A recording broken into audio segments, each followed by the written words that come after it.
Je bois la tisane, tu sais, la verveine, pour se calmer. Parce que sinon, rien que d'y penser, je vais avoir envie de tuer des gens. Salut à tous, j'espère que vous allez bien. Aujourd'hui, on se retrouve pour parler d'une activité qui est assez prenante dans ma vie, c'est-à-dire mes études. Donc, je suis en deuxième année de médecine, en DFGSM2, si je me trompe pas, même ça c'est compliqué. Et du coup, l'année dernière, j'étais en PACES, j'ai eu ma PACES et je voulais vous en parler parce que moi, quand j'ai voulu commencer à PACES, je me suis renseignée un peu sur YouTube, j'ai regardé des vidéos ou des documentaires, des choses comme ça. Et en fait, je prenais vraiment à la légère le fait que c'était une année de merde, genre une année de torture. Et je me disais, oh là là, enfin, ça doit pas être si terrible que ça, j'ai eu mon bac, mention très bien, enfin, ça va être tranquille quoi, genre la PACES elle arrivait avec deux droites, elle est repartie. Mais bon, tout ça pour dire que je suis pas là pour décourager les peut-être futurs PACES, je suis là pour vous apporter ma vision des choses depuis mon expérience. Et puis il faut se dire que les études de médecine, déjà ça vous apporte beaucoup de maturité et si vous passez le concours, ça vous apporte aussi beaucoup de confiance en vous. Là, franchement, je me suis dit que je voulais me dépasser et là ça m'a prouvé que j'étais capable de le faire et ça m'a ouvert les portes sur le monde merveilleux de la médecine qui est un monde vraiment très intéressant et aussi plein de souffrances, mais ça on en parlera une autre fois. Alors il y en a qui pensent que c'est facile parce que c'est que des QCM, alors déjà non, il n'y a pas que des QCM, il y a beaucoup d'exercices de calcul et il y a aussi des étapes rédigées, donc par exemple en éthique de la santé. Mais vous allez voir par la suite que même les QCM, genre ils peuvent glisser des petits trucs de bâtard comme ça et tu te fais avoir à tous les coups.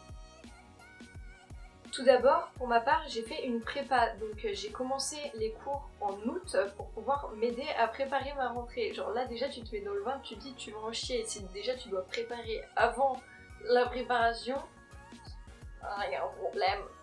Ensuite, en septembre, les cours commencent et tu te rends très vite compte que tu ne vas pas aller aux cours magistraux, donc les cours en amphithéâtre, parce qu'ils te font perdre du temps.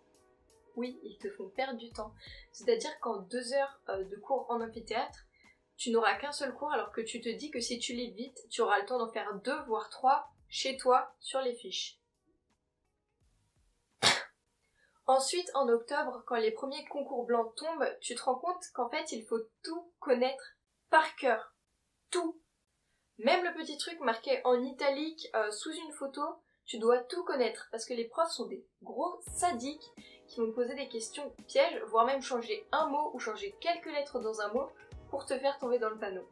Donc avec au premier semestre plus de 105 chapitres à apprendre par cœur, bah si tu comprends pas, t'as pas le temps de comprendre en fait, tu t'ingurgites et puis c'est tout. Ensuite, vers la mi-octobre, début novembre, si t'as de la chance, t'as réussi à trouver une routine, une méthode de travail qui te correspond parce que ça sert à rien de copier les méthodes de travail des autres, vraiment c'est très personnel. Moi la mienne, les gens pensaient que j'étais teubée de faire ça, mais bon la preuve ça a marché pour moi.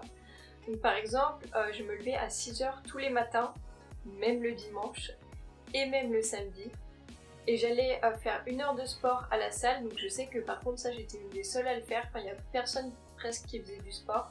Mais moi genre franchement j'aurais pété un câble si je pouvais pas aller me dépenser. Donc je faisais 1 heure de sport, puis vers 7h30 je commençais à travailler. Vers midi et demi je faisais 40 minutes de pause pour manger, ensuite j'ai recommencé à travailler jusqu'à 19h30 où je refaisais 30 minutes de pause pour manger. Et ensuite je travaillais jusqu'à 22h30 avant d'aller à la douche et aller me coucher. Et je travaillais même dans les transports, dans le bus, dans la voiture ou même quand je marchais à pied, je me refaisais les schémas dans la tête.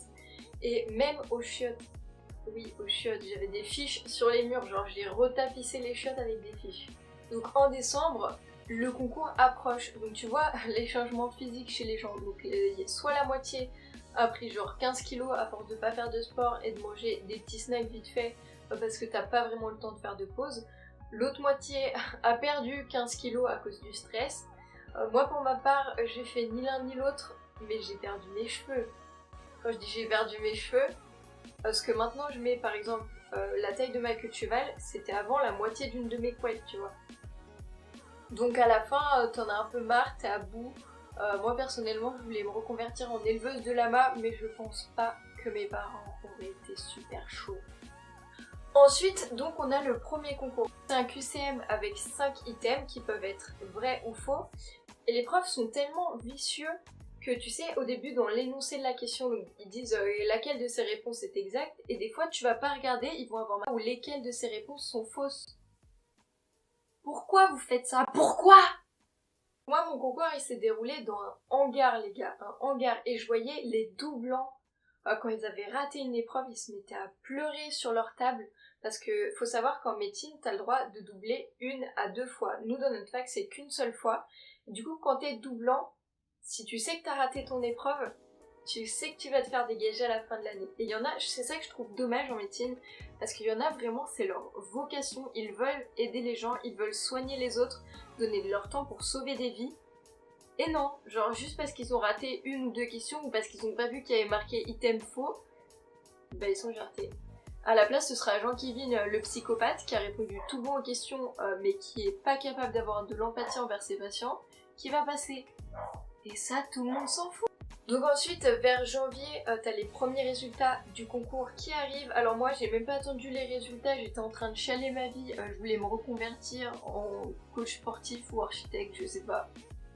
Un truc où t'as pas 12 ans d'études. Et après les résultats, ce qui m'a dégoûtée, moi j'étais bien classée, mais c'était des amis à moi qui avaient galéré, qui travaillaient comme des oufs tous les jours, voire même plus que moi, et qui ont été classés 800e, et qui savaient par exemple qu'ils n'avaient aucune chance de passer, peut-être de redoubler, mais vraiment aucune chance de passer, et c'est pour ça que les études de médecine, ça peut vraiment détruire le mental. Et après, quand tu as eu tes résultats, et ben tu recommences, tu repars pour un deuxième semestre, le deuxième semestre de l'enfer, dans lequel tu es fatigué, tu es à bout, mais tu dois quand même rapprendre des choses. Alors moi, pour ma part, ma technique c'est d'effacer de ma mémoire, mais alors complètement, le premier semestre. Donc si j'avais redoublé, j'aurais été grave dans la merde, parce que je me serais rappelé de rien. Mais j'ai tout effacé, genre j'étais amnésique du premier semestre. Et enfin, après mai, c'est les vacances. Donc pour ma part, j'ai redécouvert une vie sociale, parce que franchement, la première année, je ne suis sortie peut-être que 2 fois. J'ai fait aucune soirée, enfin, ta vie sociale, elle est... Et ensuite, j'ai eu mon stage aux urgences. C'était la joie. Alors ça, c'est des souvenirs merveilleux. Mais je vous en parlerai dans une prochaine vidéo. N'oubliez pas de me suivre sur Instagram, le lien est dans la description. Je vous souhaite une très bonne journée, portez-vous bien et à la prochaine.